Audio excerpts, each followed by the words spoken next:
friends, and welcome to episode 208 of the Noclip Crewcast, the final Crewcast of the year, the final Game of the Year podcast of the year. It's part 5 of our games of 2024. We've already picked our games, our top 10 games, but who the fuck are we? Who the fuck are we? Journalists. We know games journalism is dying, so the importance of journalists. What is a journalist if not just a regular civilian with a blog? That's all we are. What do we matter? You're out there. You're the Vox Populi. You're the ones that really make the difference and buy the games and elect the presidents. You're the ones. So we're dedicating this podcast to you and your opinions on video games. We picked our top 10. We'll talk about our top 10 in a little bit. Yes, exactly. Salute. We salute the gamers, Jeremy. Exactly. I like it.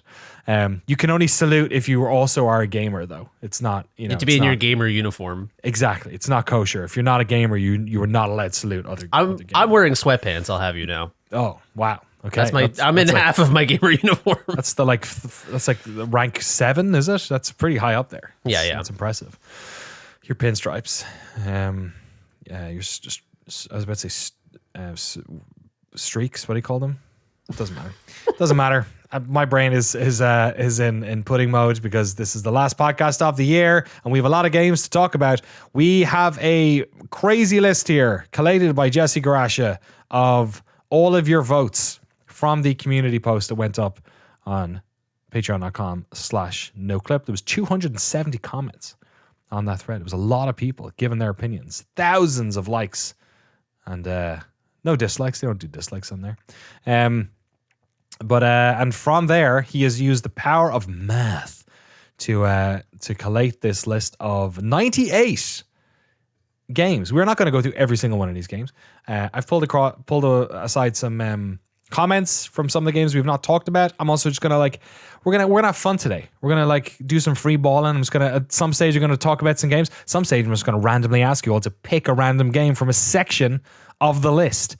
And then we're also gonna dive into at the end. We're gonna dive into the top 10 games and kind of the top 5 because that seems like it was a bit of a delineation. The top 5 are pretty close to each other. Well, one is pretty far ahead of everyone else, and so is 2. So it'll give us a bit of insight into the community, what they like, and some of the games that we did not have time to celebrate during our games of 2024. But first of all, speaking of our patrons, massive shout out to all of our Battle Pass holders. It's me, Factorio, Penelope Hayes, Senator Armstrong, Eamon Slattery, Harry Flanagan, Arno, Richard Matherson, James Brown, Mark Rojas, Tucker Morgan, David McGarry. Sorry, I was getting a bit too familiar with Mr. McGarry there. Sorry, sir. Sven Huster, Pez, Aaron L. White, Ewan Nate, Tim Robinson, Forrest Pruitt, Jonathan Kremen, Eric Hamilton Schneider, Cameron Laird, Zachary Snader, Alex Sharp, Alex Guichet, George Sakotis, Jacob Godserve, Tohir Tiliev, and Ryson. Hopefully this is the podcast that Cameron Laird plays to his family at Christmas to show how he gets his name said on every podcast, because I said it the weirdest way possible this week. Shout out to all of you and all of our incredible patrons over at patreon.com/noclip who allow us to do things like make 2-hour-long documentaries on Pentiment and shit like that. Ain't no one else doing that shit. Okay, let's talk about some video games. Gentlemen, we're just going to go fishing right from the start. Each of you. I want you to pick a game, not from the top 10, but anywhere else from this list that Jesse's pulled. Just pick a game. It can be a game you played and liked. It can be a game you didn't play. It doesn't matter. There are no rules. We're in this is the post podcast apocalypse. Pick one. Who wants to go first? Jeremy's taking this very seriously. I think I want to go with Jeremy first. He's really fucking doing the work here. Look at that look. I'm scanning the list like some sort of robotic man. Yeah. I'm especially looking hard down at the bottom here. Yeah, that's good. Go down there's a lot of 1s and 2s. Let me dig down in the dirt here for a gem. Exactly.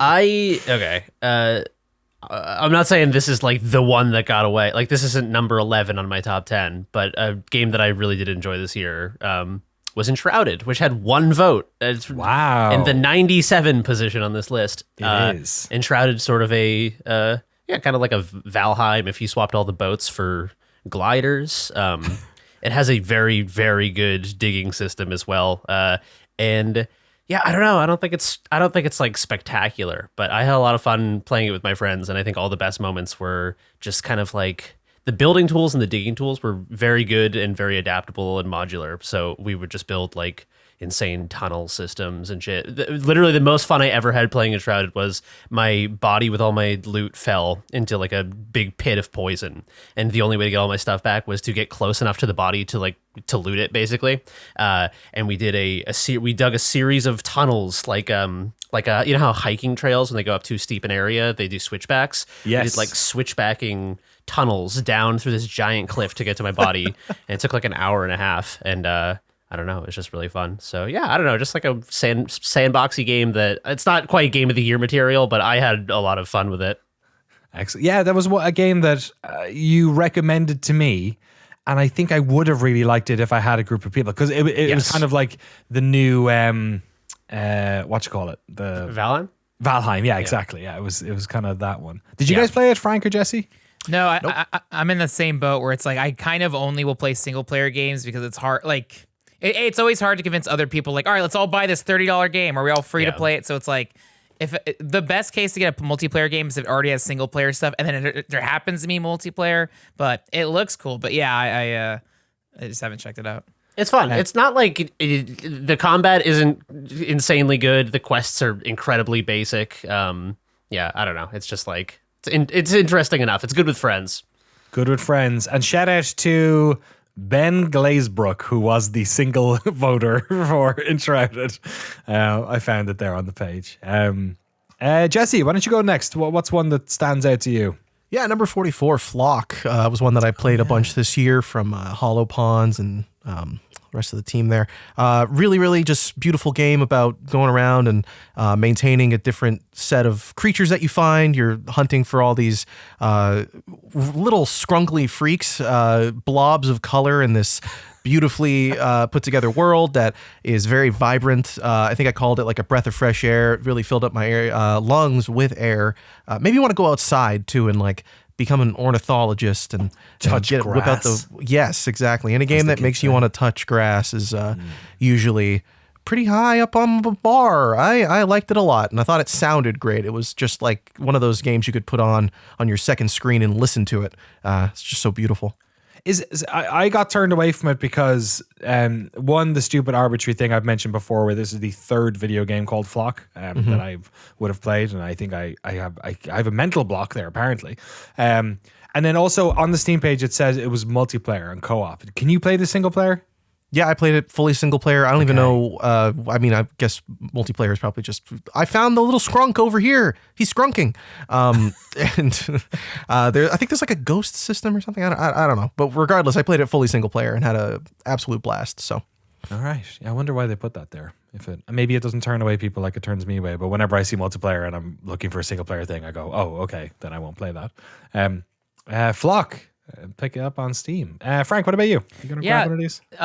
Number 23 is Kunitsu-Gami Path of the Goddess with 19 votes. This was a game I only got to play it for like a week or two when we were covering it for the podcast. But this was a kind of stealth release by Capcom. I think they announced it like 2 months before it came out in some like Summer Games Fest trailer flash. And this was a game that launched on Game Pass, I think like $40. This is like a Capcom B game, like a small scale PS2 game, but it is basically like a tower defense game where you're saving princesses in different camps, and you have yokai and you're battling, and it's like Pikmin. You're commanding your troops, you're assigning what classes, whether they're archers or mages or anything, and it's like really good. And it's I think maybe the reason I was like it is a little bit challenging. So it kind of gets overwhelming quickly, but this is a game I do want to spend more time playing. It would probably be in my top 15. Kunitsu-Gami Path of the Goddess. Yeah, it's really good. The fact that it was on Game Pass was a huge surprise because I don't think I would have checked it out. It might have seemed too complex or weird, but oh my God, what a good Game Pass game. Or maybe during holiday sales, maybe right now is the perfect time to play and check it out. So I did really like this game.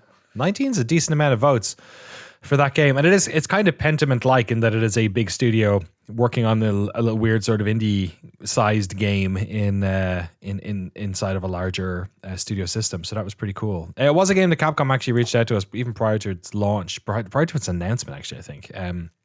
about maybe doing something on, but yeah, it was just, we had such a busy second half to the year, and it's Japan, and it was just and it's like you said, it's like a kind of an impossible game. It's like, wow, it's crazy they made this. Wasn't made for a massive audience either necessarily, but yeah, an interesting one. Big H in the comments here says, our patron says, find me another game that's as unique, stylish, and fun to play this year.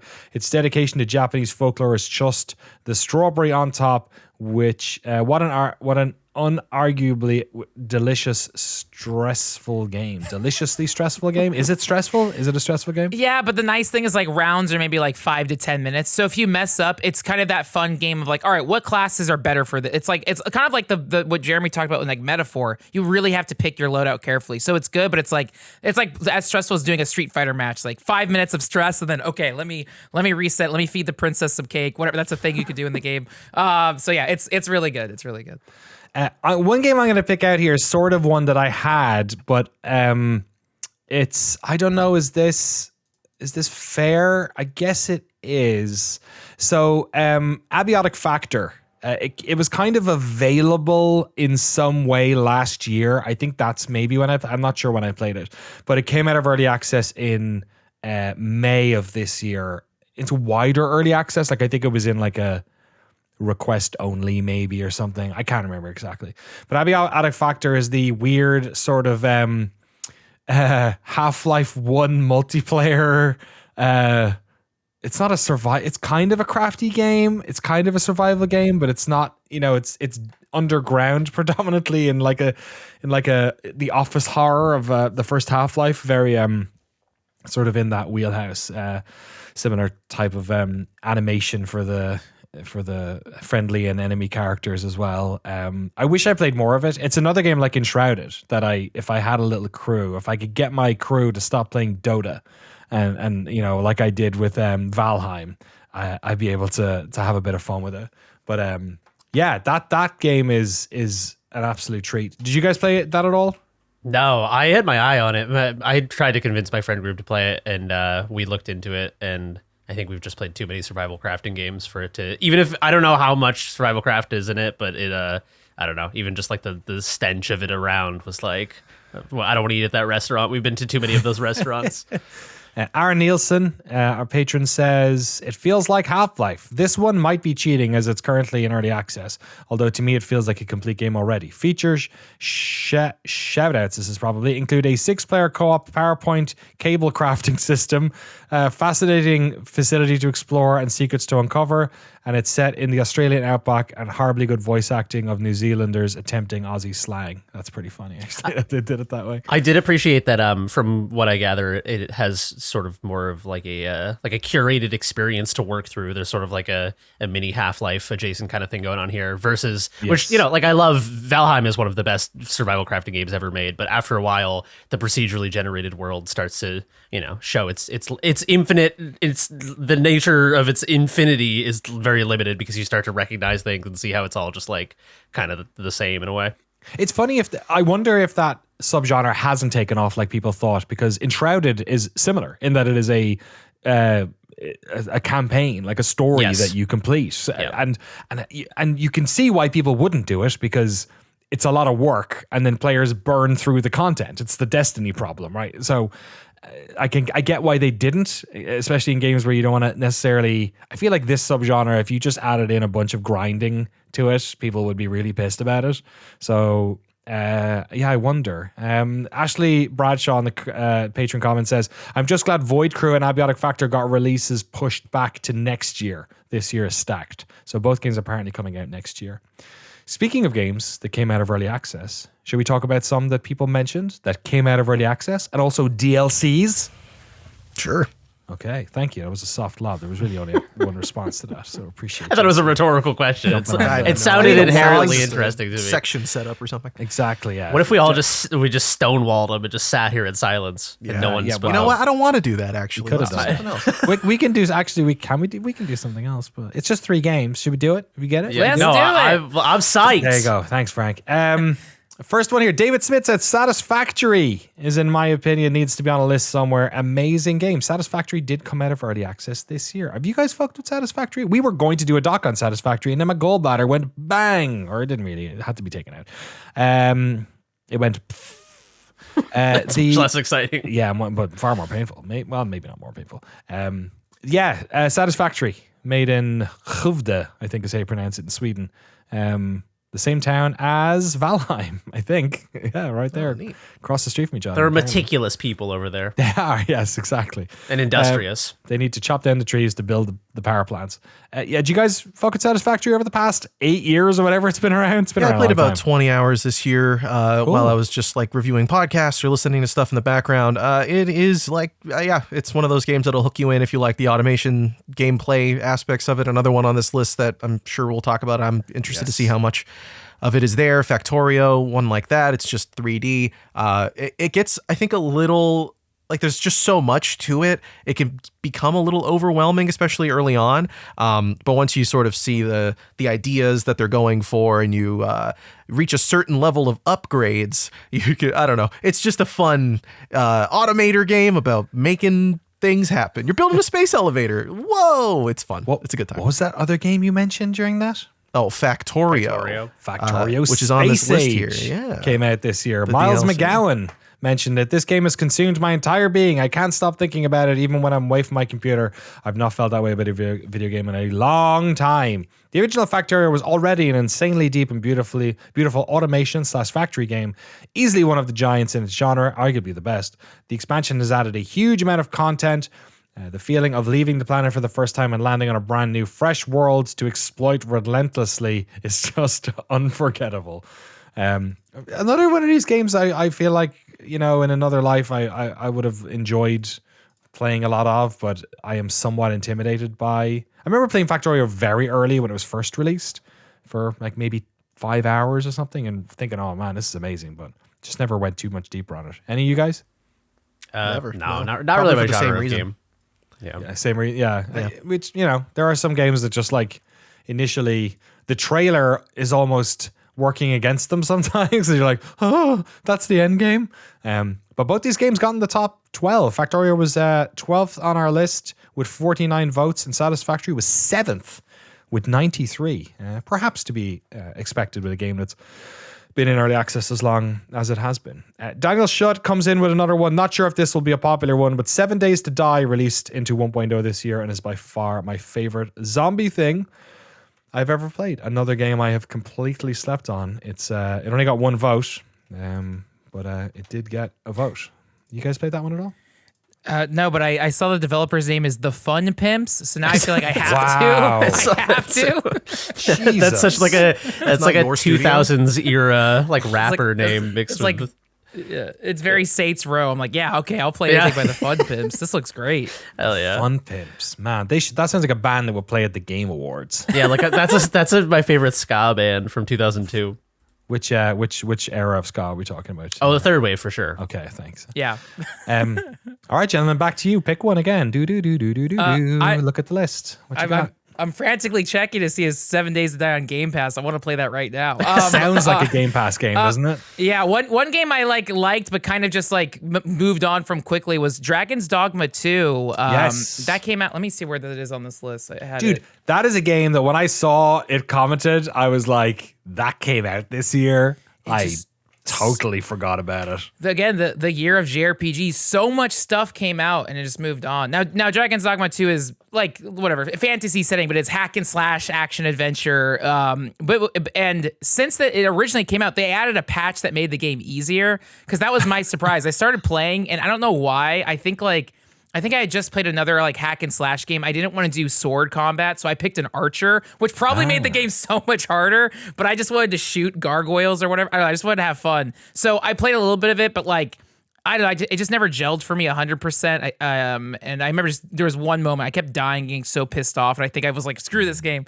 But now it's been patched. There's trophy guides written. All right, maybe I want to give it another shot. But I did like this game. This is a thing that people have been wanting. That's the funny thing. People have been wanting this game for like 12 years or however long, and it finally came out. And it's like, but there's other stuff coming. Yeah, Dragon's Dogma was on our list, on the community list at 36 with 9 votes. So I got to give it a second shot. I think Jeremy, we had a conversation about it when it came out. You played it a bit, right? Yeah, a little bit, just the first like couple hours. It didn't click with me, but it was one of those things where, like Danny was saying, you sit down at the restaurant, you're like, this is not my type of cuisine, but this is a beautiful meal.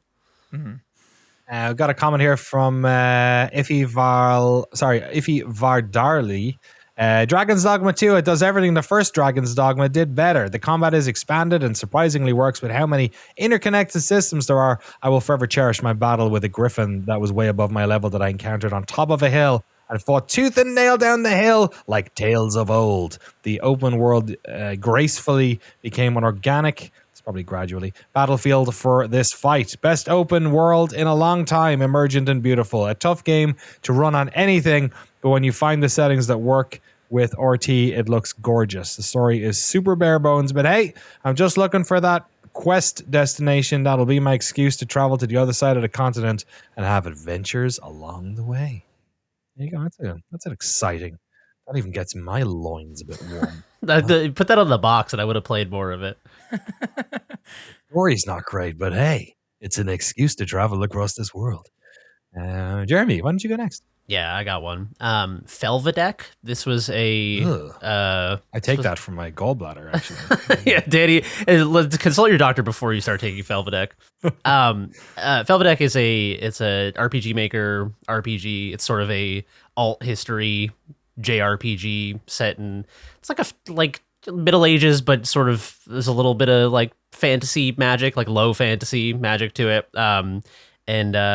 Yeah, it's very interesting. It's got sort of a little bit of like historical revisionism. Like it draws upon, they mention the Ottoman Empire, but then also people use magic and there's ghouls and stuff. So, I mean, I don't think they had ghouls back then, but yeah, it's like you play as like an alcoholic knight, and it's very kind of like a goofy and silly, but has some very sincere moments, and it's just sort of this heavily dithered kind of retro. It reminds me a little bit of Monty Python. It's kind of like a Monty Python JRPG. You're just waiting for the foot to come down. And then the big foot. That's the end game spell, is you get the big foot. Yeah, it's super stylish, dog. It's another game that I forgot about, but I wish I'd given a go. It's pretty cheap too, isn't it? It's cheap, it's good, and it's not that long. So highly recommend it. It's Felvidek, Felvidek, very phonetic. Felvidek with an F. Got 4 votes as well, so not bad for a game as small and indie as that.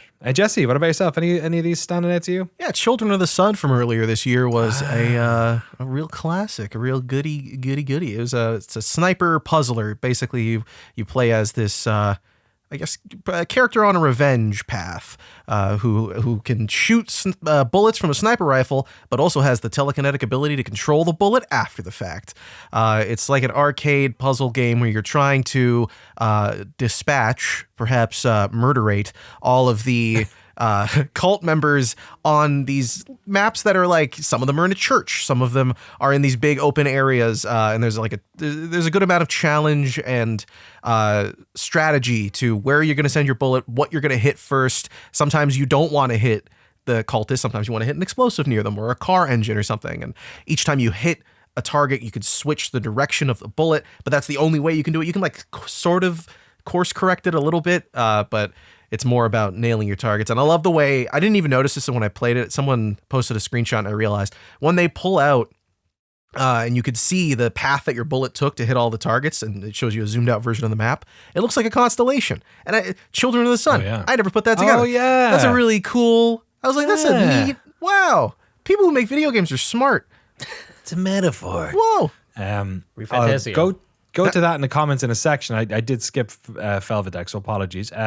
Balkan Bear says, it's such a masterclass in game design, a small JRPG with no filler that you can finish in a few hours and enjoy every second of the journey. Unusual setting of medieval Slovakia, tons of charm and a banger soundtrack. Seriously, listen to that main theme. Oh, it is really good. Children of the Sun. Jumbo Fat Cake says, I don't have a lot of games that qualify for Game of the Year, but it was a fun experience and I wanted to give it a shout out. Short puzzle shooter about connecting the dots, semi-unique ideas, I like it, and didn't overstay its welcome. Man, brevity is the sum of wit, it seems like, when it comes to a lot of the games on this list, or at least when you have a list of 100 games, you tend to get a lot of those. Both of those games were ones that 4 people voted for Felvidek and 5 for Children of the Sun. And it occupies place 50, in fact. Let me have a little look here myself. Man, there's some games here. Stunt Derby got 3 votes. Yeah. Thanks very much, everyone. Appreciate it. Did not technically come out in 2024, but you know what? We'll take it. Aside from that, dude, I'm trying to get one near the bottom, maybe something fun. I don't think I've played many of these bottom dwellers down here. Let's go with number 25, Stalker 2. It got 14 votes. Stalker is a game that is it's a flawed masterpiece, let's call it. Bucket in a Bag said, Stalker 2, it's like DayZ and Fallout had a baby. I know that doesn't make sense in a game dev timeline, but it's got the vibes. Absolutely loving the jank of it. It feels like a game, all caps, in a way that a lot of releases don't in the modern day. I will say, I echo that. I feel like when I was playing Stalker, I was like, oh yeah, video games. I remember this. I remember like the feeling of first playing Unreal Tournament and it like barely working at all on my machine and having to like spend an hour getting it so the frame rate was at all digestible and reloading it and using the wrong drivers and everything's in black and white. And Stalker 2 is a game where you don't save your game because you're worried about the game killing you. You save your game because you're worried about it fucking crashing the desktop or blue screening, which is probably not, games have come a long way, and I think that is probably, important. But it's a game that I think tickles a certain type of gamer. Daniel Stangiv and Ian Neely also shouting out Stalker 2 in the comments. It's a fun video game. Let's do another round. You guys are landing on ones that I have on my list of stuff that people want to talk about. So why don't you go again? Frank, why don't you... Yeah, I feel like I spoke a lot about Tekken 8. So that's number 66 on our list with 4 votes. That is probably my top 5 games of the year. They also just announced Final Fantasy 16's Clive is in it. And so I always like when they add more DLC characters. I love that game. I'm eager to keep getting trophies in it. It's fantastic. But yeah, do we have any community comments on Tekken 8? We actually don't. That is one that Shell Comics put up. Shell Comics has been a patron of ours for a long time. Shout out to Shell Comics in India. It got 3 other people thumbs it up, but he literally just said Tekken 8. So I don't have it on the list for that reason. Jeremy, what about yourself? I'm looking here. A lot. I'm having trouble because a lot of these we've already discussed. Like Arco deserves praise, but we've talked a lot about Arco. I'm trying to see if there's anything here that's kind of slipped through the cracks. Jesse, if you got one, you can supersede me. Yeah, Nova Drift is on here at number 43, right next to Flock in the cool guy zone with 7 votes. Nova Drift is, I talked about it a bunch on the pod, maybe a little bit actually, just in one episode, but it is a fantastic asteroids roguelike where you get these ridiculous upgrades that turn basic asteroids gameplay of pew-pew-pewing into like this rockets with drones that shoot rockets and the rockets split into more rockets. It's just like how many things can you pile on top of each other to make this absolutely impossible to parse set of explosions and neon colors. Just a blast. It's a quick run through every single time, and every run feels totally different if you want it to. You can try to chase the same sort of builds, but half the joy is like finding some unique combination of things, trying to kill the bosses that show up, and they're all sort of unique and have their own different patterns. And it's just a really, really good, great Steam Deck game, great like 20-minute, I'm waiting for the next episode of New Girl to come on. I'm just going to, for all my New Girl fans out there, it's something to do in the meantime while you're waiting. Excellent. Yeah, Nova Drift got a bunch of comments and they were all, man, I'm going to say Nova Drift because nobody knows about Nova Drift enough. There's like multiple ones of that. So Nova Drift seems to be one that yeah, people are happy to talk about, especially because maybe it flew under the radar a little bit. Jeremy, did you grab one? I'll be very impressed if you manage to get one on the list of about 20 games I definitely want to talk about that I've got comments for. I got one. It is number 20 in the top 20. I don't know if that precludes it from inclusion. Nine Souls? Is that? No, actually, it's not one of the ones. So please go ahead. That's great. Nine Souls is a action platformer, Sekiro inspired mechanics, sort of a Metroidvania. It's from Red Candle Games, the developer that made Detention and Devotion, two excellent Taiwan, horror. right? Yes. Two fantastic horror games. I feel like it deserves special praise because it's so different from their other games. You can kind of see like Devotion and Detention are very different in their presentation, but thematically, atmospherically, they're both sort of like horror about elements of their culture. And this is like a Dao punk, like your little fox dude kicking ass in this sort of like future high concept sci-fi world where people are like sacrificing humans to the gods, but then the gods is this is all revealed in the first 5 minutes of the game. I'm not spoiling the entire game here. The gods are kind of like these underground like alien races. So it melds, like a lot of their games do subversive things where Devotion is like, Buddhism's cool, right? What if Buddhism was the devil? And you're like, oh, that's cool. Like Buddhism horror, sort of like how you enjoyed Blasphemous for its sort of Christian horror elements. This is like, what if old timey folk religion was just people like killing themselves for the most nihilistic reason for a bunch of evil fucking aliens that live underground? Love it. Alex says, Nine Souls, first time a game that difficult really grabbed me, and I feel as if every gaming outlet I listen to hasn't talked about it. Great music, cool Taopunk vibes, and very fun to play. Also, it's fucking hard. Sorry, I didn't mean that. Really, yeah. Schmeliet and somebody with a name written in one of the Eastern European scripts. I cannot read this. I'm so sorry. Nine Souls has been completely overlooked, in my opinion, and it deserves way more attention. Ian Harrison also saying that as well. So yeah, a lot of love for Nine Souls. It is hard. It's very, very hard. I'm like, I mean, I talk about this all the time. Like I don't love a game until it pushes me to the point where I'm like, okay, this fucking sucks, and now I love it. This game hit that point like in the first 2 hours. I was like, I can't believe how hard this gets so fast. Here's a game I know you loved. Let's go into my little list here. Wait, we did everyone, right? Yeah, because we did Jesse and then back to you, right? Yeah. So here's a bunch of games that... Let's start with some games that I know you didn't play, actually. How about that? I think so, anyway. In fact, there's one that I'd never even heard of. So let me throw to that. Catherine Broxton says... Is it TETRACHROMA? Did you guys play that? Yep. That was one of the demos that it was just on my list of 70 games from the October Next Fest. It's like Tetris, but instead of it being about exclusively building up lines, it's also the colors of the pieces as they're coming down reset the rows and columns to match up in those colors. So it's like, it's a lot more involved than Tetris. The puzzle mode in it, I think, is the best part of the game. Like the base TETRACHROMA version of Tetris, it's fun, but I think the puzzles where you're trying to figure out where to put the pieces and how to line it up as it builds up in difficulty over time, very, very good. Excellent. Catherine says, a falling block puzzler with a color matching mechanic where you can not only clear rows if they're all the same color, you can only clear rows if they're all the same color. Atmosphere music is on par with the best of Tetris, CDI effect. CDI/effect. That one with the monkey. What was the Tetris with the monkey? Monkey Tetris? You don't remember Monkey Tetris? I don't remember Monkey Tetris. On the PS1? No. Classic. Everyone's talking about that one. Monkey Tetris. I'm going to type in Monkey Tetris into... No, the first thing comes up is a Neuralink monkey playing Tetris, which is not what I want. That is Monkey Tetris. Yeah. That is Monkey Tetris. The Monkey Tetris future we can all look forward to. All right, let's jump into some of the other ones. Oliver Kant, longtime patron, says, Tales of Kenzera Zhao. After careful consideration, I've decided to throw my hat in with Abubakar Salim's incredible indie gem.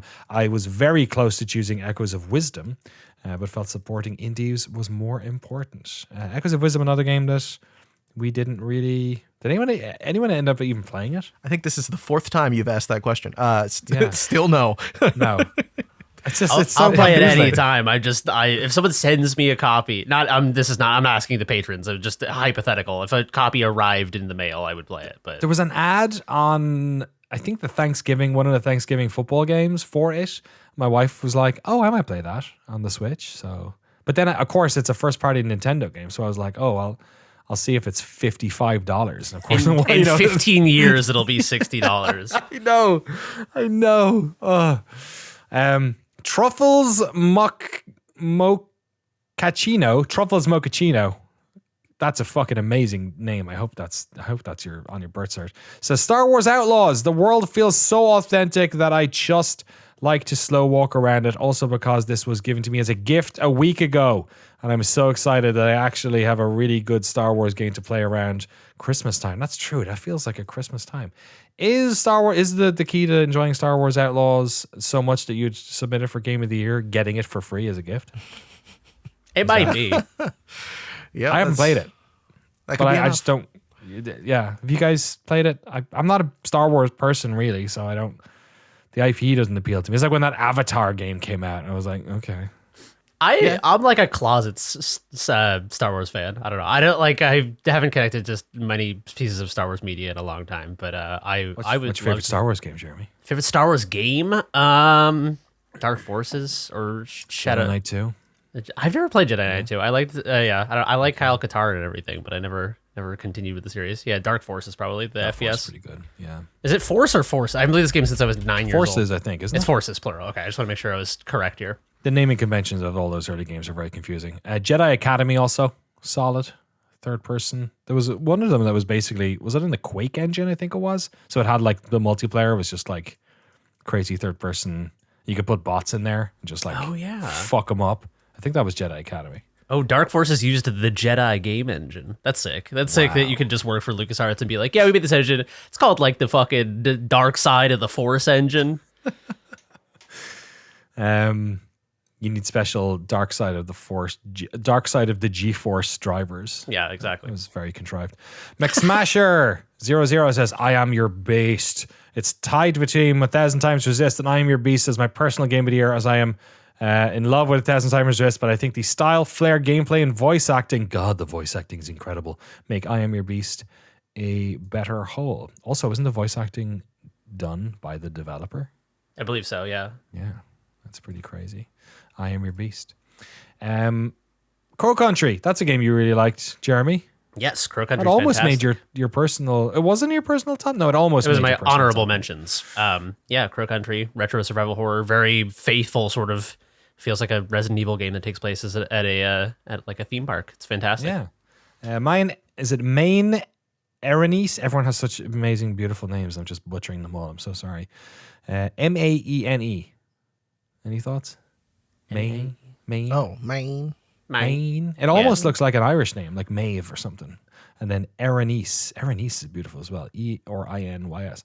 Amazing Resident Evil 2 style gameplay and vibes with a very nicely done story and puzzles made even more fascinating by being made by only two brothers. The same duo that made Snipper Clips. You're kidding me. I didn't know that. Same team. Oh yeah, I forgot that. They are very different in terms of Yeah, gameplay that's a real and look. That's a real devotion detention to Nine Souls situation. It's like you'd be shocked. Yeah. If you didn't know, you'd be shocked to hear. Yeah, it's wild. Or what was the game we talked about? Jesse was making a point about that.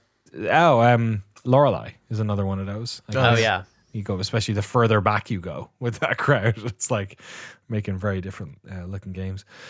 Nikishin mentions Black Myth Wukong. It's better game of the year than Ragnarok. It's a better story than any Souls. It's just a beautiful game. Bosses, music, environments, stunning. And most important, first ever codex in a game that I actually read and enjoy. I even bought Journey to the Rest to dive deeper into the lore. Oh, wow. Like a child that just learned to read and is now ready to read it all. There's a shout out to Black Myth. Go read some Monkey. It's amazing.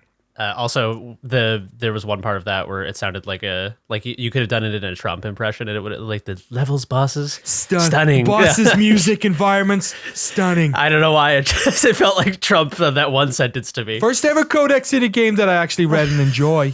I'm terrible. That's terrible. It sounded like enjoy. I don't know what that was. Boston Trump. Eric S says a Ranger. I played a Ranger. I think I talked about it on the podcast. Do you guys play a Ranger? No, what the hell is this? Ranger's the top-down puzzle game art from the guy who did the art for Braid. narrative, interesting. Arranger is my game of the year, says Eric S. It's a puzzle solving on a deconstructed Rubik's Cube. It's a good way of putting it. Perfectly tuned gameplay where no puzzle takes longer than 15 minutes. A gorgeous art style, lovely OST, charming and funny characters, and affecting story about how isolation destroys a community. I wonder if it was made during COVID. Yeah, that was pretty cool. Rise of the Golden Idol's in here. Jesse, you enjoyed that a lot. Yeah, I didn't finish it, but the chapters that I did get through were really, really good. It's a great follow-up to the first game, and I think really evolves the art style, and it's on Netflix. Same with Arranger, so you can play it on mobile if you want. Yeah, Grant Henry gave it a shout-out. Amazing puzzles, mystery game that tells a story and sets up its solutions in such a brilliant, hilarious ways. The series is close to a spiritual successor to Obra Dinn, as we get so far. That's going to get me to play it. There we go. The new one, I think, tops the first one. It's too bad it's released so late in the year because it probably won't hit a lot of indie game of the year lists being created already. Yeah, I think I'm going to make note of that for a Christmas game that I need to play. Alex Epton says, Stellar Blade. I freaking love the combat and did all the side quests. I can see Frank nodding over there.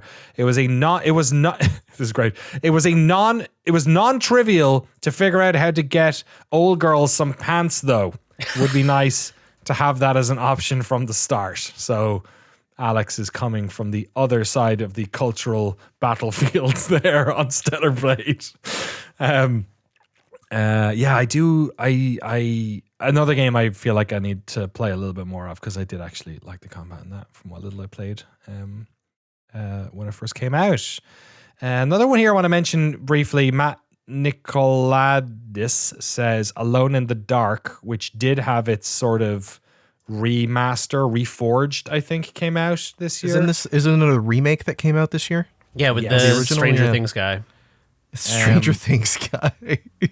Is that That not is what he accurate? is. No, that is what he is. Yeah. I don't know his name. I would have also said that. I don't know. From I know Stranger he's in Things. other things, but that's just Yeah. my touchstone. The for this Red game. Guardian from the Marvel movies. You're right. I was getting confused with Broken Sword. Sorry. Yes, you're right. The original Alone in the Dark came out March 20th.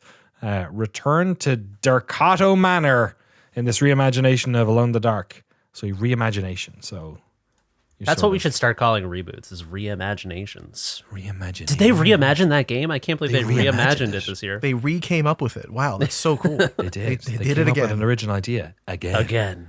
Matt also mentions the Thaumaturge as well. Oh, yeah.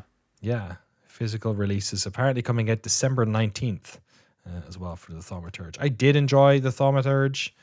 You know, best Rasputin game of the year. I think we can safely say at this stage. Main man Brandon Kagan says Final Fantasy VII Rebirth. Disclosure, the original Final Fantasy VII is my favorite game of all time, so I inherently have heavy bias towards this and recognize it. As such, I can go on with many elements that blew me away, from the music to the characters, the combat system, the bonkers saga that is the Proto-Relic quest line.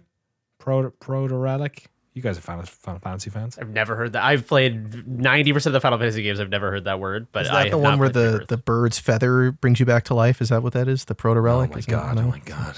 Do you guys know what that means? That's what that means. Down, Phoenix Down. That's Phoenix Down. That's your Phoenix Down moment. Is the children of the sun.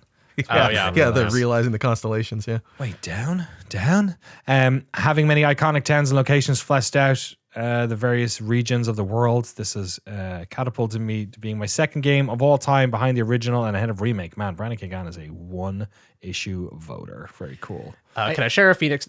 Sorry, Frank, you go first. I was gonna say I googled protolytic phenomenon, like protolytic, what that is, and Okay. it took me to an IGN page, and it's like proto-relic phenomenons are a series of quests in Final Fantasy VII involving acquiring mysterious pieces of artifacts at the behest of Shadley. These phenomena are spread around all regions, and competing each series fills up that region's world intel. There is then an embedded video, and the thumbnail is Final Fantasy VII Rebirth: How to Date Yuffie. So, Oh so my now God. if that's involved, Hold I'm on. in. I doubt Firing it the is. game That's up. just that's IGN looking for one more click. That's it. One more click. You can date Yuffie. All right, I'm in. I had a Phoenix Down moment this year, and I needed to share it because I'll never have another chance to talk about this. And you reminded me that when people talk about the media and they say the press, that it's referring to like the printing press. Yeah. I never. It's so obvious, but it's one of those things where it's like I've heard people talk about the press as the press more often than the press. Yeah, that's a good one. I feel like I had one of those recently with like camping lingo or something. It happened. And I was like, So you step back for a second and just think about the about origin life, of the man. word. Think about life, man.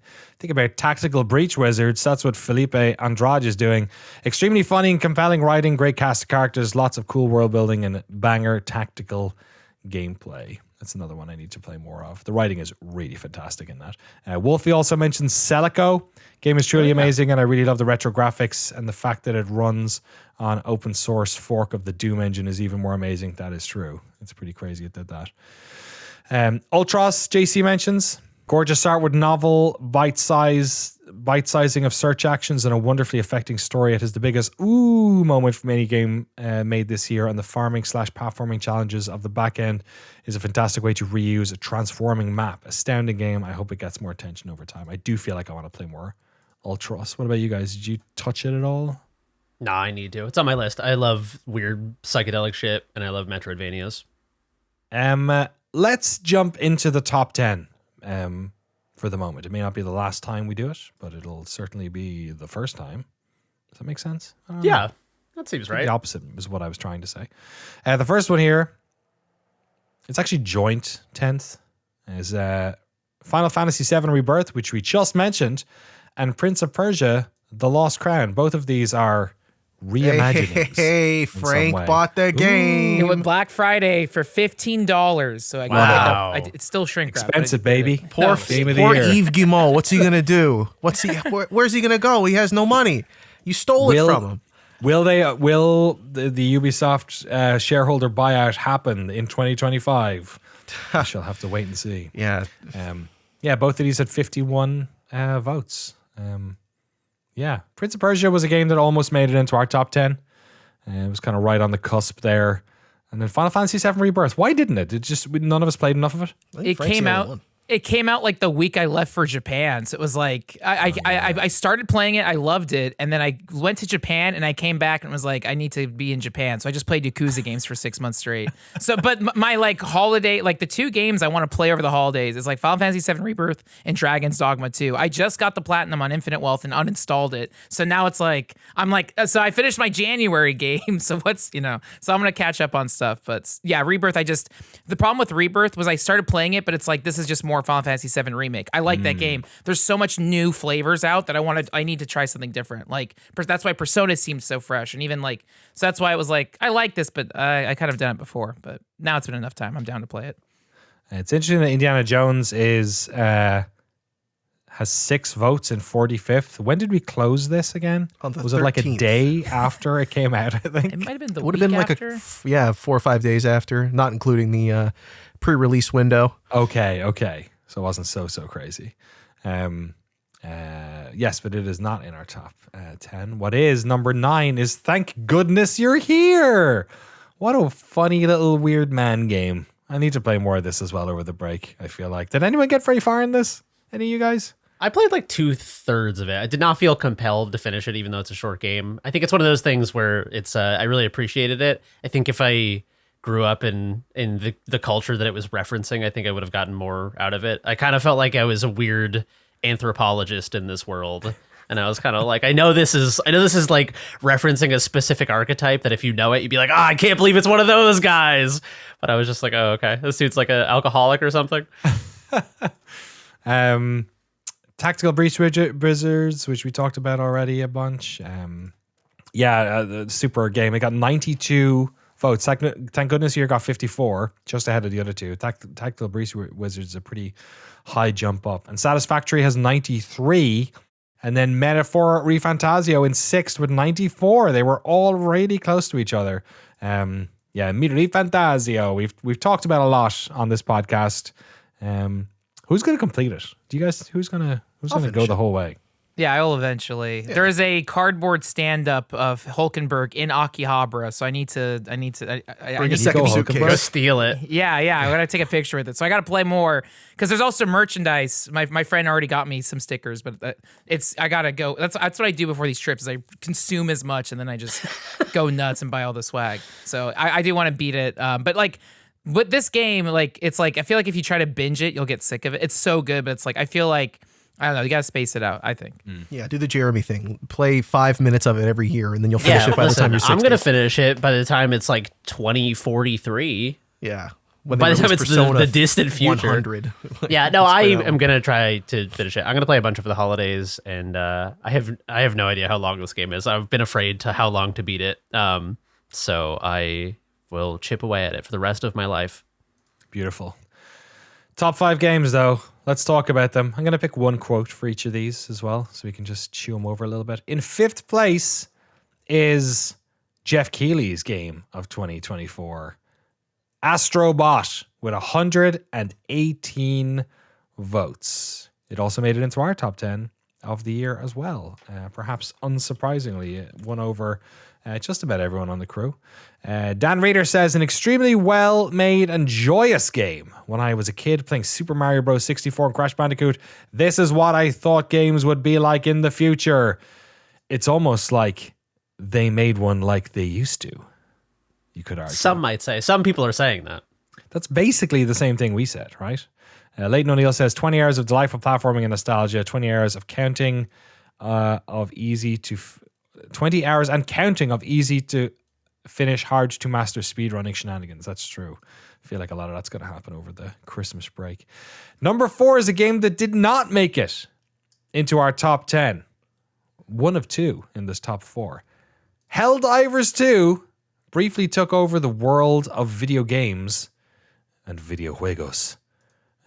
While people were, spreading managed democracy throughout the world, which is incredibly important to do, of course, both locally and domestically. And people really like this game. What about you guys? I think we talked a little bit about this as well in the first podcast, because it kind of didn't really drag any of us into it. I enjoyed playing it, but similar thing. All my Dota 2 boys we played a bit of this, and it was fun for the time we played, and then everyone kind of bounced off. Yeah, I really liked it. I had like a month solid of playing this, and then it was the kind of thing where it was like I had some friends who wanted to push it harder, and like I just don't have fun when I'm like sweating and getting competitive, and we're all having to like yell at each other like, get to the subject. It's like, oh, this isn't fun anymore. I don't want to do this.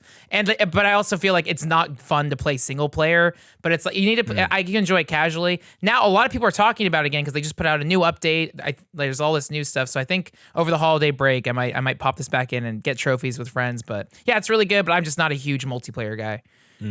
What was the new? There's a new enemy, isn't it? Like a Luminous zombie kind of look, look, is it? something like that. What did you say, Jesse? The Luminous or something like that. They're bioluminescent. Looks like they're blue. Oh, the Flood. Basically, yeah. I love it. In 3rd place, a game that we did mention and did like, but just did not make it in the top 10. Animal Well. Shout out to Donkey at the awards. It was a whole new generation of people realizing he's white. I saw there was lots of comments. Again, I feel like that happens every few years whenever he pops up in a video. Yeah, that was it didn't I think it won. I think Billy and them won some stuff. I don't know if I don't they think did. so. They went I'm pretty back. sure the categories they were in, Balatro just smoked them. Yeah. Oh, really? Which is Yes. unfortunate because Animal Well is fucking brilliant. Okay. For some reason, I thought they had won. Okay, yeah. Let me briefly look it up just in case I don't want to be saying stupid shit on the internet. That's what podcasts are for. Yeah, Exactly. what do you mean? Yeah, no, Animal Well is fantastic. If I didn't have a few games that I had to diplomatically push into the top 10, Animal Well I would have fought way harder for. It was in my top 4. It was probably number 3 or 4. It would have been in our top 10 if it was Animal Great, but instead it's just Animal Well. I was holding on to that one for a while. God Sorry. fucking damn it. Yes. You should have opened for the Game Awards with a tight 5. Yeah. Pun of the year goes to, he did it right in the last second. You are the Indiana Jones of. Pulled that pun out from under the door before it closed. Yeah. Yeah, Animal. I mean, it's amazing. It's one of the best games this year, undeniably. I think it's a special Metroidvania with a lot of heart, and it's kind of just like in a world of very serious Metroidvanias. It feels like it's a quirky, fun, silly, sort of like lighter take on that genre, but with a very sort of serious, mysterious core. Serious and mysterious. Mysterious. See, if it won an award, we would have had the award name right there. Mysterious? That would have been so good. Kick it out. Sorry, 1,000 Times Resist. Move No, over. we can kick something out, but it's not going to be 1,000 Times Resist. Lorenzo Hernandez says, it's everything I look forward to in a game. I don't even have to gush about its design and the sense of mystery / wonder, since it's a given when talking about it. But every aspect of it, from its visuals to music, sound effects, atmosphere, are all top tier, wholly unique and deeply captivating. It's the sort of game that engraves deeply within your mind, even more with all of its secrets and the way it's made to actively engage a community. And I'm sure it will become a recurring point of reference for games to come. Just like when people talk about Outer Wilds when discussing Animal Well. Yeah, I wish I hadn't gotten stuck and I've gone back a couple of times, but I think I need to just fucking bite down on the mouth guard and get past that point and figure out. Maybe even just do what I did with what was the game I played that I used a guide for parts of it? It was like 1 or 2 parts where I was just like, no, I wanna get past this. I think it was one of the games of the year. Where I feel like it was beneficial to do it, and I feel like I should probably do the same thing, for Animal Well. Yeah, great game, Animal Well. Our third most popular, gets the bronze in the Noclip Community Games of the Year with 168 votes. So that's 48 more than Helldivers. I will say the next 2 games though are quite far ahead. The next one is somewhere about 86 votes, I think, ahead of this one. UFO 50 comes in second place with 254 votes. UFO 50 also got an art top 10 as well. It won the. Does anyone remember off the top of their head what the award is? Is this still Deja New? Still Deja New. Deja New. Still Deja New. It's good. It's good, bad, but it's not the best. But it might end up being the one. Do you think maybe our community has come up with a better one?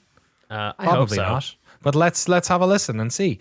MK Freegeist says, to be honest, the only game that really blew me away this year was Inscription, which I played for the first time, but it doesn't count. That doesn't count, but it's a great game. There were a lot of good current ones, but none that all stuck with me all the way. That said, UFO 50 is an incredibly smart and creative achievement that holds plenty of surprises and a few of the games I really want more of. There you go. See, that's it.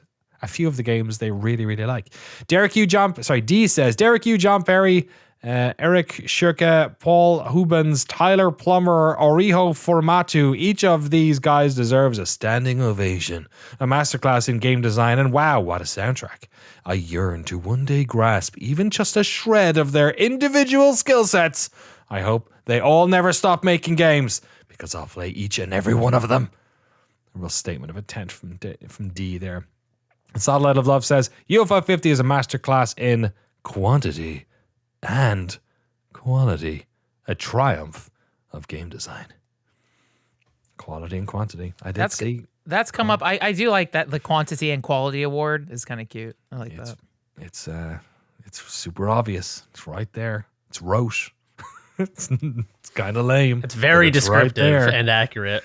Exactly. Yeah, quality control. Most game. Is there some version of the phrase quality control that implies that it's done very well and a lot? Well, there's the Nintendo had like the Nintendo seal of approval. So you could have like, what's the UFO soft seal of approval? We already used the word seal, but there's the kind of that in-universe play. We're stepping away from quality, which was the hook. Oh, Is yeah. the problem.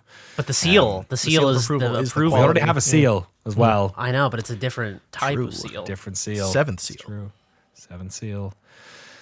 Kiss from a Rose. Ba-da-da. Okay, and speaking of games that are great, the best games that are great, and games that have run away with the vote, our community's number one game with 339 votes, which is 85 more than UFO 50, is Balatro.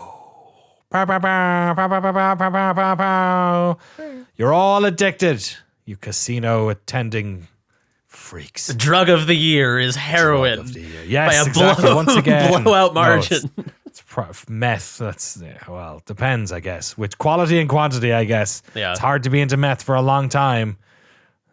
That's the problem. We're not here to talk about drugs. We're here to talk about Balatro. TSS Percy says, simple premise, clever design, addictive gameplay, immaculate vibes. This was done by mostly a single dev, making it that much more remarkable. Kyle Siemens says, I can't believe they made a video game adaptation of Fentanyl. There you go. AJP says, 500 hours, all thanks to watching Jesse and Danny play it in February. Thanks, gents. Apologies, AJP. Logan Johnson says, my game of the year is easily Balatro, and of course, many no-clippers have Jesse and his diligent Next Fest investigative skills to thank for hours and hours of, number go up, fun. But I also have to thank Jesse for being part of my group chat of the year on Discord entitled Bala Bros. This collection of friends from various parts of my life who all rally behind Balatro and its many intricacies and synergies led to a ton of fun and wow moments as each of us found new combos and reached for higher scores or more achievements. It's so rare to see a game shared by so many of my pals at once that we all want to keep talking about it for the better part of a year. Balatro is more to me than a slick and refined deck builder. It was a part of the foundation of some of the best conversations I've had with my friends all year. Heart emoji. Wow. Thanks, Logan. Thanks. That's so beautiful. Thanks, Logan. That's nice. Beautiful. Balatro. Keeping friends together. Breaking up marriages, but keeping friends together. Yeah, me and my friends get together. We chip a little heroin, and it's kind of like a social. Yeah, we bonding pass it thing. around. I'm joking, by the way. I think Balatro is extremely addictive, and I had to hide it from my Steam library. But it is also a very fun, smart, well-designed, tight game. Pretty cool. The top 10 games had about 1,500 of the votes, and then the rest of the split had about 2,400. It looks like something like that. So pretty even. I would say spread out here on the list. I do have. Are you guys surprised at all that top 10? Any thoughts on the 10 as we see it there? A little bit different to ours. There is some overlap. Balatro, UFO 50, Astro Bot, Metaphor, and that's it actually. I'm glad to see. Thank goodness you're here up there, even though it didn't super hit for me. I thought it was very fun and original and clever and just like in its own lane in a big way. So it's cool to see it hit for so many people. I was going to say, no Nintendo stuff like anywhere on this list. I can't. Yeah. Not a lot of Nintendo no-clip fans. Yeah. No Tendo. Yeah, exactly. It's not like we're going to have yeah, that's a good point. Maybe it's the fact that we've never done a doc on any Nintendo game. Maybe didn't help. They don't have an achievement system. I don't understand why you would play it. Right, yeah. Nice. Retro achievements on Super Mario Bros. 3. Let's go. Let's make it happen. Oh, I would do that. Just going through the ones that didn't make it that were in our top 10. Like a Dragon Infinite Wealth is in 14th with 47. Mouthwashing is in 22nd with 19. So they're in the mix. Lorelei is in 18th with 33. Anthology of the Killer is in 87th with 1, presumably. Jeremy? Can I find out who did that? No. Is it Jeremy? Is it Bob Ace from the Discord? If so, shout out. Let me see. I shout out either way. It's Thomas Keys. Oh, hell yeah. Shout out Thomas There's Keys. literally 3 of us in the Discord. There are 3 of us. We're building a union of fans. Exactly. And then, as previously mentioned, Indiana Jones and the Great Circle is so 45th with 6 votes, having come out days prior to this. Yeah, so it was pretty cool. I think I have highlighted all of the ones. There's a couple more I want to get to, but before I do, is there any other ones? I'll give you guys one more go of any of the ones that I haven't highlighted on the doc yet, of ones that you want to do a shout out to or not. Yeah, one I think is interesting. This is a game I have not played, but I looked it up on Steam and it looks so up my alley. Shogun Showdown. This came out in September. This looks like get this on my Steam Deck before a flight. This is a turn-based combat with roguelike. I'm just reading the Steam thing. Shogun Showdown is a turn-based combat game with roguelike and deck-building elements. It's like that's journalism. It's like Samurai Slay the Spire. This looks cool. Jesse, have you played this or was this on your Steam next? Yeah, I played like this 10 or cool. 15 hours of this or something. One of my buddies was telling me that this is just one of the best card builders ever, deck builders ever. It's good. It's very, very good. It's all about positional tactics and making sure that you've got the right attacks to deal damage along a grid, or like a 2D line almost. It reminded me of like a tactical version of One Finger Death Punch. Like if that was instead a tactics game. It does a really good job of what it's aiming to do. It's a ton of fun. You'll like it. One thing I want to mention, because Jeremy did say it earlier, Kieran Lister said, "Thank goodness you're here. Hands down the funniest, most demented game I've played in years. The love for Northern England, from which it was crafted, is obvious, and the characters are all exceptionally drawn and voiced. It's not a watering can, it's a watering can't. Makes me cackle to this day." I thought Kieran said they were from the north of England. I do wonder what people from the north think about that. Think about that one. Any other ones for you guys? Neva is on the list, I think is how you say it. Maybe it's Neva. Yeah, what is that? It's the new game from the Gris studio, or Gris. I'm not French or wherever they're from. Apologies. But it's another one of those beautifully animated, hand-drawn art style platforming action games. It's a lot more action focused than the first one. The first one was more focused on puzzle games. Puzzles. This one's more focused on the connection you have with your doggy and your wolf companion that you bring along through this very short, very straightforward, very sweet adventure. It's just gorgeous to look at, and the music is fantastic. It's one of those games. It's one of those artsy games. They did a good job. Two I want to quickly mention that I did really enjoy that I did not talk about much. Minishoot Adventures is 37th here with 9. I really enjoyed that game. I think it didn't have much staying power for me because I basically just completed it like mostly on like I think it was 2 flights and maybe while I was away on a filming trip.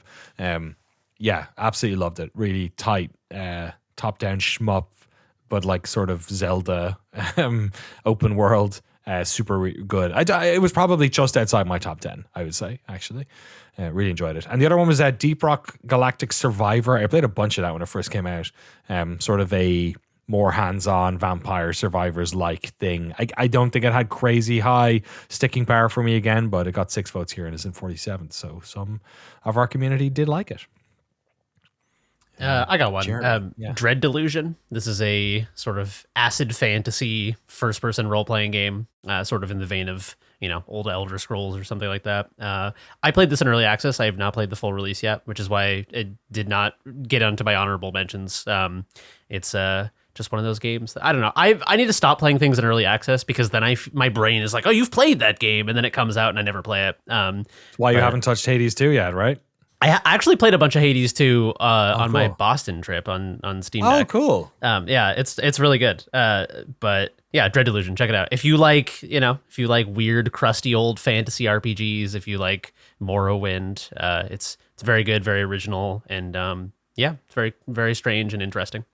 Hades 2 is on here. Again, probably doesn't count, but it was 17th. With 33 votes. It's still in early access. I don't know. Is it count if it entered early access, exited early access? I don't fucking know. Pick a lane, Danny. All right, let's go through the ones we did not mention in some respect yet. Let's start from the bottom and go to the top. These are all the number 1 or 1 vote games. We'll do all the 1 vote games first. We have Natsumon, The Crimson Diamond, Mullet Mad Jack, Xenosphere, Chroma Zero, Reyes 2, Beyond Galaxy Land. That's a great name. Rose and Camellia Collection, Anthology of a Killer. Sorry, I mentioned that. Rivals of Ether 2, Silent Hill 2, Path of Exile 2, Master Key, and Tormature. I feel like reading that out is like, that's what I'll be like in 40 years when I no longer am in touch with games. When you don't know what anything is. I don't know what any of those games are. Unfortunately, Danny, it's right now, and you also don't know. Got his ass. Fucking got him. Shit. Mullet Mad Jack looked great. Frank, you played Mullet Mad Jack, right? No, this is one thing. Like, it was on my Steam wish list. Yeah, this looked up my alley. Like, I don't know, hyper, like, silly cyberpunk anime 80s Hotline Miami that like bleeding neon colors. It looks like a fast first-person shooter, but I have not touched it or seen it. It's like if someone made a video game version of your stream, like the Big Dog stream. It really is like that. I'm not even joking. It's once you play it, you'll be like, "Wow, is someone a Big Dog fan?" And it made 2 genres there: fast person shooter, and I think Jeremy earlier said Older Scrolls. He said Elder Scrolls. Older Scrolls. Morrowind is a cool fucking genre. Older Scrolls game now. Did Angerfoot come out this year? I feel like Yeah, that's it did. Wait, did it come out? I Is it mean, early it might access? be early access, but it's I thought definitely it's early playable. access. Oh, it is out. It is Oh, it's out. out. There it you came go. out Wow. July 11th. Oh man, It's been a year, man. that slipped the radar. I wanted to play that. I want to shout out, Rose and Camellia Collection. I saw this at PAX East. I remember because I was talking to a different dev who made a completely separate game, and then I heard someone say, "What the hell's going on behind you?" I turn around and I see people slapping the air with their hands because they had a Wiimote that you could use to play this game that, as well as I can remember, is just a slap fight video game with like Okay. Victorian era characters in this really cool art style. It's such a weird video game. I can't believe it's real, and someone played it. The votes that got 2 that we haven't talked about yet are Utopia Must Fall, Drova Forsaken Kin. Oh man. Tsukehime, A Piece of Blue Glass Moon, Snufkin, Melody of Moomin Valley, Hollow Body, Kavark, Riven, the re-release of it, I guess, Starstruck, Hands of Time, and Victory Heat Rally, which I have looked up, and that looks sick. It's very good. I want to play some Victory Heat Rally. Look at this shit. Then with the ones with 3 votes that we haven't talked about, which there aren't many of, Shady Knight, Paper Mario and Thousand Year Door, and Diceomancer. With the 4 votes, our Sire Were Closed, which we talked about a bunch earlier in the podcasts, Lonely Mountain Downhill, Destiny 2, The Final Shape, Shogun Showdown, so you just mentioned that. Yellow Taxi Goes Vroom, Straftat, Space Trucker, SteamWorld Heist 2, Arco, Frostpunk 2, and Dungeons of Hinterberg. A bunch of games that we have covered over the past couple of months. The games are 5, World of Warcraft, War Within, Penny's Big Breakaway, Banisher's Ghost of Eden. I'm trying very hard not to mention the ones we've already mentioned. The only one we haven't mentioned with 7 is Persona 3 Reload. Then with 8, Arctic Eggs, Dread Delusion. With 9, Echo Point Nova.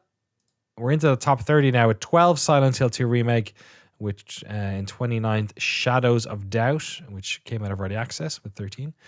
Another Crab's Treasure also has 13. Unicorn Overload has 14. Still Wakes the Deep, which I mentioned in the earlier podcast, has 16. Meth Washing has 19. One of our games, our top 10 games of the year. Dragon Age, The Veilguard in 21st with 20.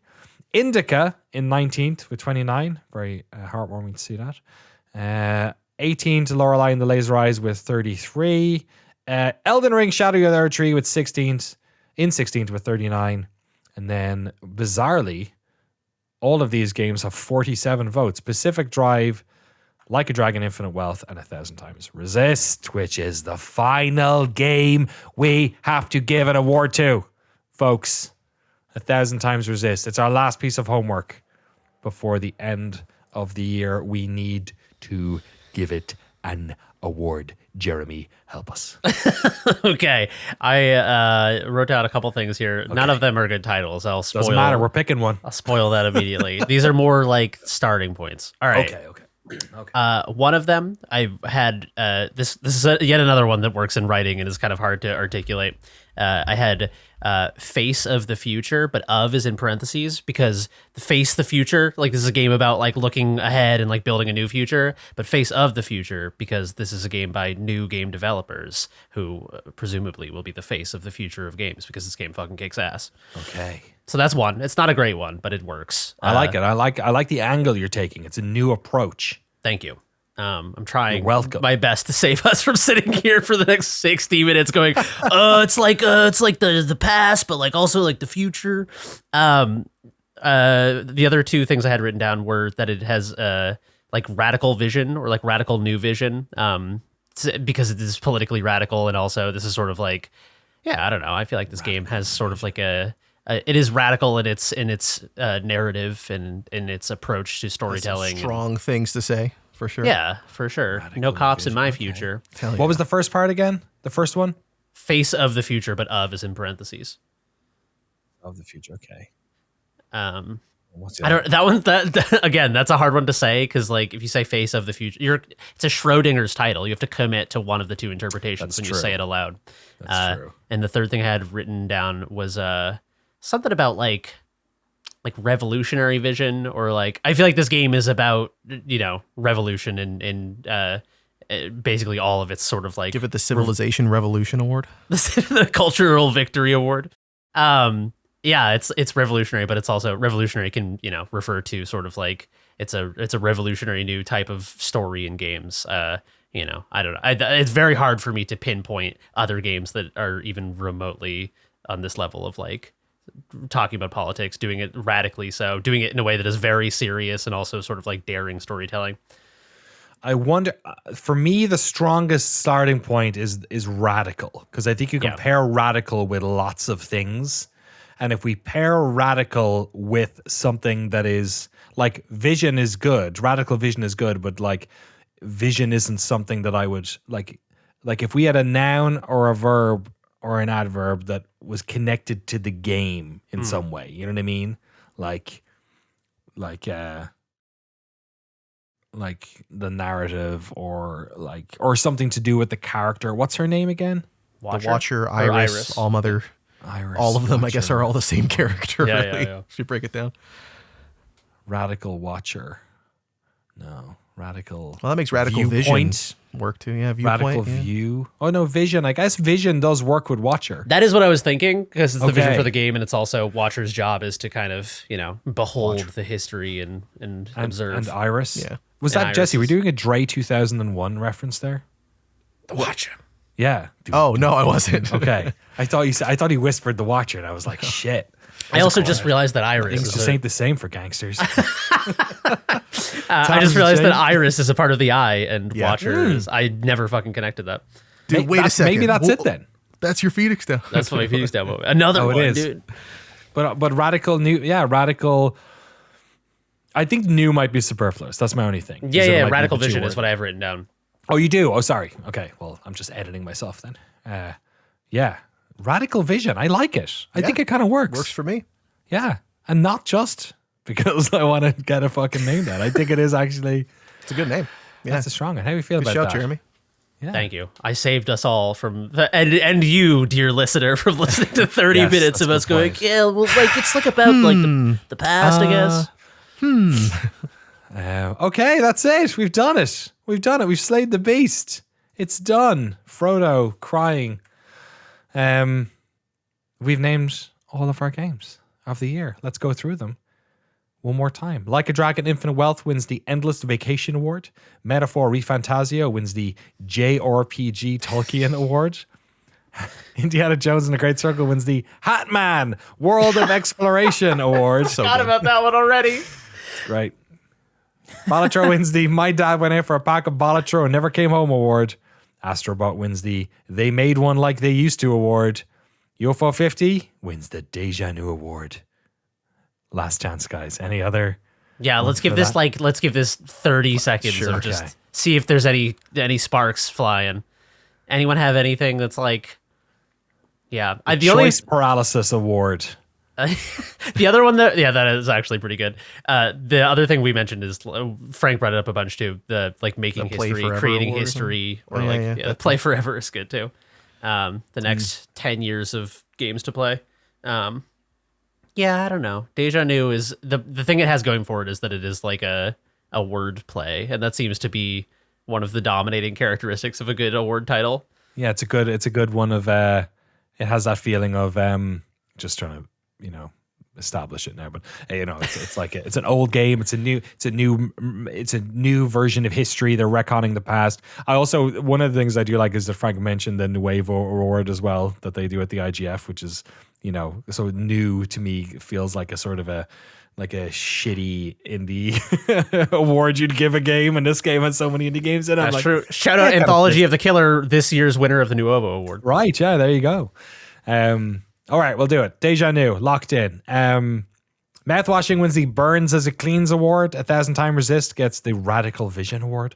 Lorelei and the Laser Eyes. Killer 7th Seal.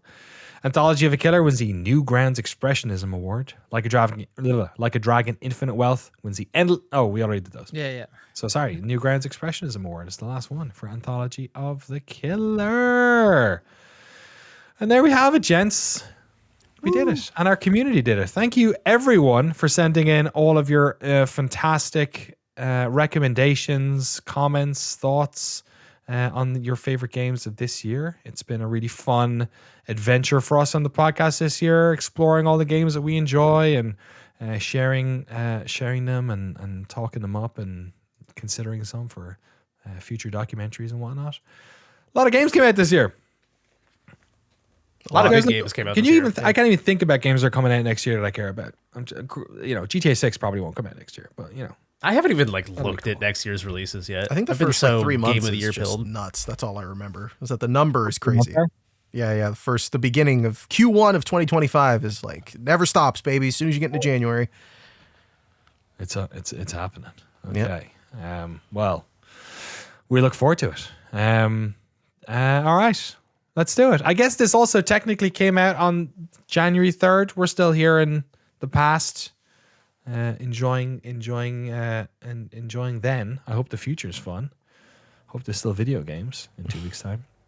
So happy New Year to everyone as well. I hope you had a lovely holidays, and happy New Year. And I hope you 3 have a lovely holidays as well. Thanks for so much awesome podcasting nonsense this year. It was a good time, and thanks for all the games. I feel like one of the listeners where there was a lot of games that I would not have played had it not been for your passionate recommendation. Not just during the Game of the Year stuff, but also throughout the year. So yeah. Thanks for expanding my games too. Let's go. All right, that's it. Thanks for listening to podcasts. That's been a lot of Game of the Year podcasts. We hope you've enjoyed them. Happy New Year, and we'll see you on the other side from our perspective. Your side from your perspective. Whoa, the time. Bye.